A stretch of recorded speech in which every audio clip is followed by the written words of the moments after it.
Allen Jose Pereira ആരാണ്? 12ാം ക്ലാസ്സും ഗുസ്തി. എന്ത് റിവ്യൂ അവന് പറയാനുള്ള അറിയുന്ന?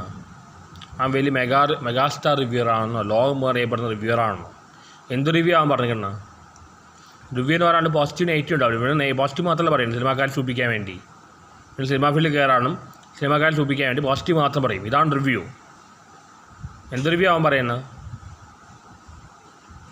റിവ്യൂവിനെ ഒരു തരത്തിലെ കോമാളിത്തരവും പൊട്ടത്തറയും മാറ്റിയത് പെരേരയാണ്.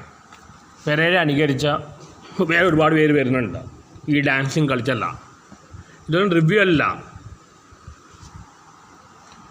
അത് സിയാൽക്കോക്ക് പറഞ്ഞ കാര്യമുണ്ട്. ഇവിടെ പ്രോപ്പർ റിവ്യൂ ചെയ്യാൻ ആരുമില്ല. അത് പുള്ളി പറഞ്ഞാൽ ശരിയാണ്. പല സിനിമക്കാരും പറയുന്നുണ്ട് കാക്കനാടനെ പോലെയല്ല സിനിമയെക്കുറിച്ച് ആധികാരികമായിട്ട് അറിവുള്ള വിശകലനം ചെയ്ത് സാഹിത്യവും സിനിമയെല്ലാം അറിയാവുന്ന ആൾക്കാർ പണ്ടൊരു കാലത്ത് എഴുതിയിട്ടുണ്ടായിരുന്നു. മീഡിയയിലല്ല, പ്രിൻറ്റ് മീഡിയയല്ല. അതൊക്കെയാണ് റിവ്യൂ. അങ്ങനെ റിവ്യൂ പറയുന്ന ഇവിടുന്ന് കോക്കിനോ ഉണ്ണിബ്ലോഗിനോ ആർക്കും പറ്റില്ല.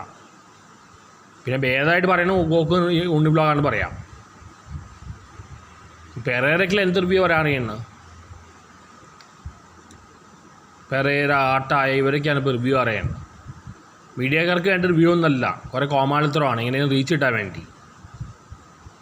അവിടെ വേറെ ആൾക്കാരുടെ സ്റ്റഫ് ഉണ്ട്. അക്ഷയ് ജോഫി, ജോ ബഡ്ഡി, അക്ഷയ് ജോഫി, പിന്നെ സ്റ്റഫ് അണ്ണൻ, പിന്നെ ആരാണ് അങ്ങനെ കുറേ, പിന്നെ ഈവൻ ജയിലർ അണ്ണൻ, ലിബിൻ ലീ, ജോ ബഡ്ഡി, ഇവരെല്ലാം നല്ല റിവ്യൂ കൊടുക്കുന്ന ആൾക്കാരാണ്. ഇവരൊന്നും ഇതേപോലെ വൈറലാവുന്നില്ല. ഇത് എന്ത് റിവ്യൂ ആണ് പെരേര പറയുന്നത്? എന്താണ് അവനിപ്പോൾ വലിയ മമ്മൂട്ടി ഫാൻസുകാരെല്ലാം എതിർത്ത് വർത്താൻ പറയുന്നു. അവൻ ആരാണ്? ഞാൻ ചോദിക്കുക, രണ്ട് കാര്യം ചോദിക്കുന്നുള്ളൂ. ആരാണ് അലൻ ജോസ് പെരേര? വെറും 12ാം ക്ലാസ്സും ഗുസ്തി. പിന്നെ എന്ത് റിവ്യൂ ആണ് പറയാൻ അറിയുള്ളത്? വെറുതെ സിനിമക്കാരെ സൂചിപ്പിക്കാൻ വേണ്ടി എപ്പോഴും പോസിറ്റീവ് മാത്രം പറയുന്നതാണ് റിവ്യൂ.